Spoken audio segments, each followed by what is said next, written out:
Hello everyone, and welcome. As a seasoned crime analyst and storyteller, I'm here to unravel the complex details of true crime cases and present them in a way that's both engaging and easy to understand. Today, we're diving deep into the latest developments in the Idaho case. Alright, buckle up, because we're diving deep into the recent developments of a case that has captivated and, frankly, disturbed so many of us. For those of you who might be new to this case or just need a quick refresher, I'll be laying out the essential details of what transpired, guiding you through the timeline and key pieces of evidence that have come to light. On November 13, 2022, 4 University of Idaho students, Madison Mogen, Kaylee Goncalves, Xana Kernodle, and Ethan Chapin, were stabbed to death at a home at 1122 King Road, Moscow, Idaho. The scene showed a violent attack that shocked the entire United States. On December 30, 2022, Bryan Kohberger, 27, a doctoral student in criminology at Washington State University, was arrested in Pennsylvania. Key evidence included DNA found on a K-bar knife sheath left at the scene, surveillance camera footage of a white Hyundai Elantra believed to belong to Kohberger, and cell phone data showing that his device was near the scene 23 times before the murder occurred. As a seasoned crime analyst, I've seen a lot, but certain details always stand out, offering a window into the mind of a perpetrator and the tireless work of investigators. Today, we're dissecting the very recent plea and the chilling state recitation from the hearing on July 2, 2025, where Bryan Kohberger pleaded guilty to 1 count of burglary and 4 counts of first-degree murder. This means he faces life in prison, with sentencing scheduled for July 23, 2025, and a possible follow-up on July 24. This is huge, not just for the legal process but for the victims' families who are still searching for answers.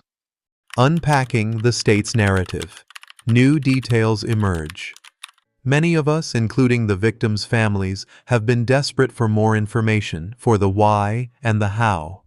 While a plea deal often means we don't get a full trial with all the evidence laid bare, there's still hope that more will become public record through Freedom of Information Act requests in the coming months. For now, the state's recitation, which was essentially an overview of the case they were prepared to present to a jury, has offered some critical and deeply disturbing insights. This isn't just a rehash of the probable cause affidavit.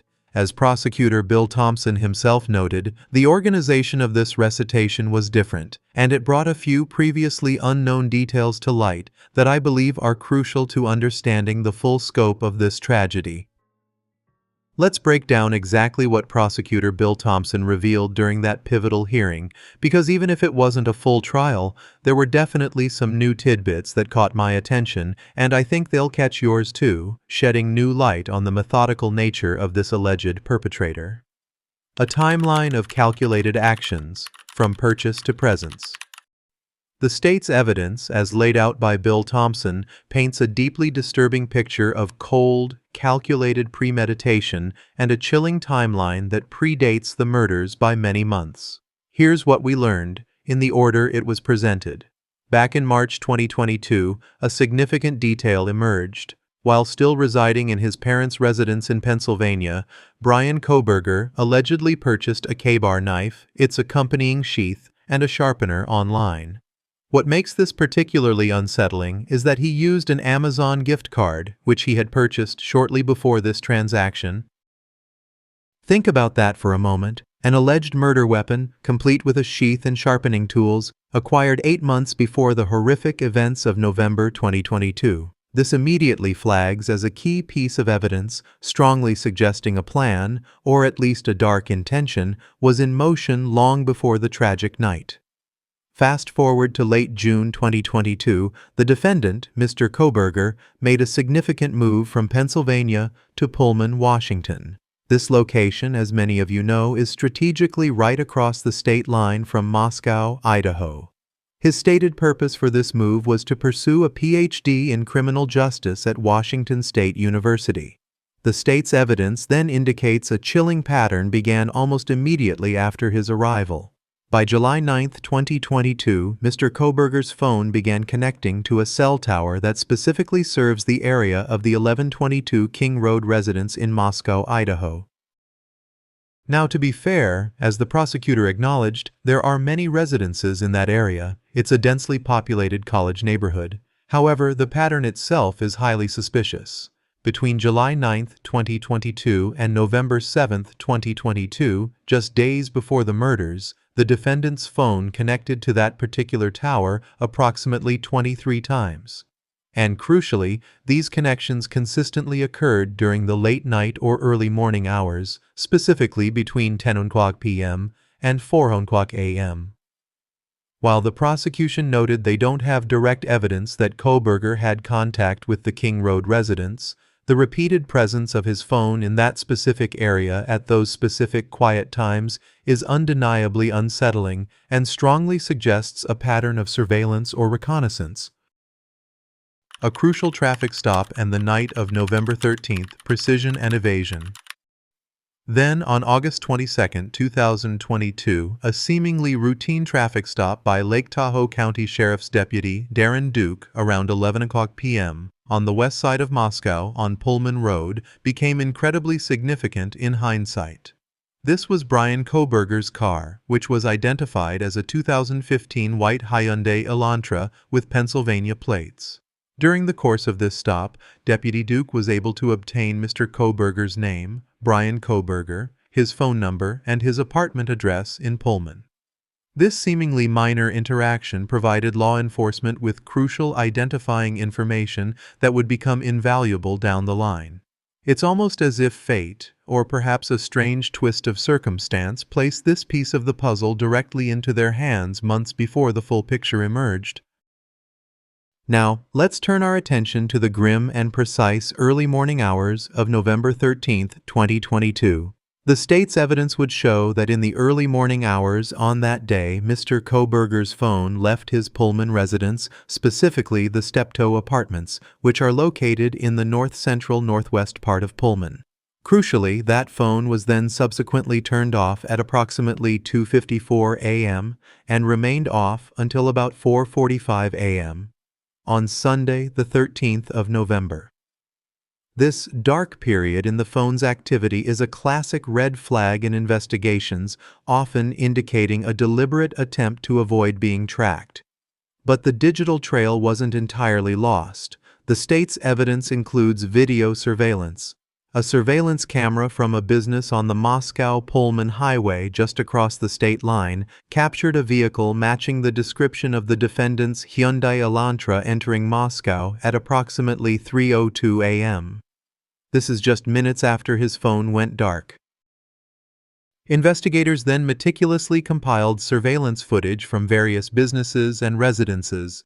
This compiled evidence clearly shows the defendant's car, the white Elantra, circling the 1122 King Road area, that specific neighborhood, starting around 3:30 a.m. The car was seen coming into the immediate vicinity of 1122 King Road, which is actually on a dead end, and then leaving several times. Then, at approximately 4:05 a.m. that morning, the defendant's car re-entered the area and a critical new detail emerged.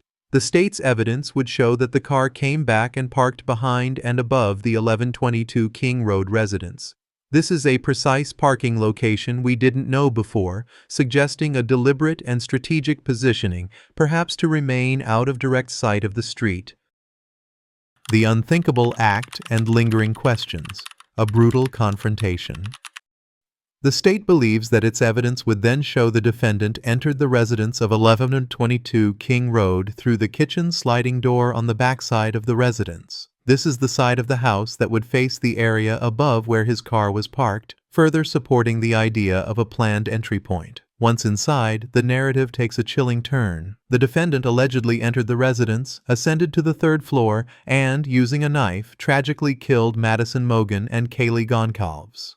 What happened next is a critical piece of evidence. As he left that room, for whatever reason, he ended up leaving the sheath of a KBR knife on the bed next to Madison Mogen's body. This sheath proved to be an invaluable piece of forensic evidence. It was tested by the Idaho State Police Forensic Lab, and a single-source male DNA profile was found on the snap of that sheath. Furthermore, blood from both Kaylee and Madison, along with other trace evidence, was also present. The singular male DNA on the snap was the direct link that would eventually lead investigators to Bryan Kohberger. The state's evidence would also show that Xana Kernodle was awake at this time. In fact, she had taken a DoorDash order not long before the attacks began. Her room was not on the 3rd floor, it was on the 2nd floor on the west side of the building. As the defendant was either coming down the stairs or leaving, he encountered Xana, and tragically he ended up killing her as well, with a large knife. Ethan Chapin, Xana's boyfriend, was asleep in her bedroom, and the defendant killed him as well, also with a large fixed-blade knife. The prosecutor explicitly stated for the record that each victim suffered multiple wounds. It's important to clarify, and the prosecutor made a point of stating this to dispel speculation, that there is no evidence that there was any sexual component or sexual assault on any of the victims. While some forms of violence can involve a sexual arousal component, such as picarism, a sexual interest in penetrating the skin of another person with sharp objects, the state's evidence, at least as presented, did not indicate sexual assault. The chilling account continues. There were 2 other roommates in the house, and the state's evidence indicated that one of them awoke, looked out her door, not knowing precisely what was going on, and saw an individual dressed in black with a black balaclava, holding some sort of container in his hand. She saw him leave the house through the direction of the kitchen where that distinct sliding door noise was mentioned earlier, at approximately 4:20 a.m. That morning, about 15 minutes or so after these horrific events, the defendant's car was again seen on surveillance camera, specifically from 1112 King Road, which is immediately next door to the west of 1122. The car was observed leaving the area at a high rate of speed. The prosecutor emphasized that if the court, or anyone in the courtroom, were to see that footage, they would notice the car almost losing control as it made the corner, heading north, and then turning to go south on Wento, which is one of the only ways to get out of that part of town. This frantic departure paints a vivid picture of the immediate aftermath. The aftermath and the net closes in, a digital trail and forensic breakthrough. The evidence would then show that following that rapid departure, the defendant, in his Elantra, drove south of Moscow. Investigators determined that he drove on back roads because surveillance cameras on the main highways, specifically Highway 95, did not pick up his car during that time. This suggests a deliberate effort to avoid main thoroughfares and evade detection. He likely traversed a variety of rural, isolated back roads in Lear County. At about 4:48 a.m. that morning, the defendant's phone came back on. The evidence would show that this phone was located south of Moscow, likely at a side road intersection with Highway 95. From there, the defendant's phone activity tracked him back north towards Pullman, Washington, where he resided. By approximately 5:26 a.m., various surveillance cameras in Pullman, Washington, picked up the defendant's vehicle as he entered Pullman from the south and headed north and slightly west towards his apartment, where he arrived approximately 5:30 a.m. that morning. This entire journey, from Moscow back to Pullman, took just over an hour. The unsettling timeline continues. Later that morning, still on Sunday, November 13, 2022, Mr. Kohberger's phone returned to the area of King Road. Around 9:00 a.m., his phone was detected in that vicinity for about 10 minutes before returning to his Pullman residence. We don't have details on exactly what he did there, but the mere return is highly suspicious. Around 9:30 a.m., the state's evidence from his phone records would show that he took a selfie of himself in what appears to be the bathroom of his Pullman apartment, giving a thumbs up. This image, taken just hours after the alleged horrific acts, is chillingly mundane and disturbing in its context. His phone then tracked to the Lewiston-Clarkson Valley, approximately 30 miles south of Moscow and Pullman. This area is known as the confluence of the Clearwater River and the Snake River, and Lewiston is Idaho's seaport, meaning large bodies of moving water are present. The defendant was actually seen with his car at various businesses down there. The implications of this trip, particularly to an area with significant bodies of water, are left to our interpretation but certainly raise questions. In addition to tracing the defendant's physical and digital activities on November 13th and the days leading up to it, the state's evidence will show further attempts at cover-up. On the following Sunday, November 20th, 2022, business records indicate that the defendant began searching for a KBR knife and a KBR sheath. The state believes this was an attempt to replace the one that was inadvertently left at the scene of the murders. The evidence also suggests that there were at least attempts by the defendant to delete or alter his purchase history on Amazon, where all these transactions had occurred. Later that week, the state's evidence would show that Mr. Kohberger went to the DMV, or Motor Vehicle Licensing Office, in Pullman to change his car registration from Pennsylvania to Washington. This detail is particularly noteworthy because Pennsylvania cars do not require a front license plate. The surveillance cameras of the defendant's car showed it did not have a front license plate, consistent with his Pennsylvania registration at the time of Deputy Duke's traffic stop in August. Changing registration could be seen as another step to alter his vehicle's appearance. Mr. Kohberger then proceeded to finish his semester of studies at Washington State University and returned to Pennsylvania for the holidays. By this point, law enforcement was well aware of Mr. Kohberger, had been accessing information about him, and were actively trying to locate him. They successfully located him in Pennsylvania and, in a crucial investigative step, conducted what's called a trash pull. During the nighttime hours, agents of the FBI, who provided immense assistance in this case, worked with the sanitation department in his Pennsylvania neighborhood. They collected trash that had been set out on the street for collection and sent the contents from the defendant's parents' residence in Pennsylvania to the Idaho State Forensic Lab. There, the lab experts were able to identify DNA on a Q-tip as coming from the father of the person whose DNA was found on the knife sheath that was found next to Madison Mogen's body at the crime scene. This familial DNA match was the direct, undeniable link that allowed investigators to secure an arrest warrant. Subsequently, an arrest warrant was issued in Idaho, and a search warrant was issued in the state of Pennsylvania with the assistance not only of the FBI but also the Pennsylvania State Police. Mr. Kohberger was arrested at his parents' home and returned to Idaho. Upon his return to Idaho, a DNA sample was taken directly from him, and it matched the DNA found on the knife sheath at the crime scene, solidifying the forensic connection. One significant detail that many have wondered about is the weapon itself. The prosecutor explicitly stated that the knife, the murder weapon, has not yet been recovered.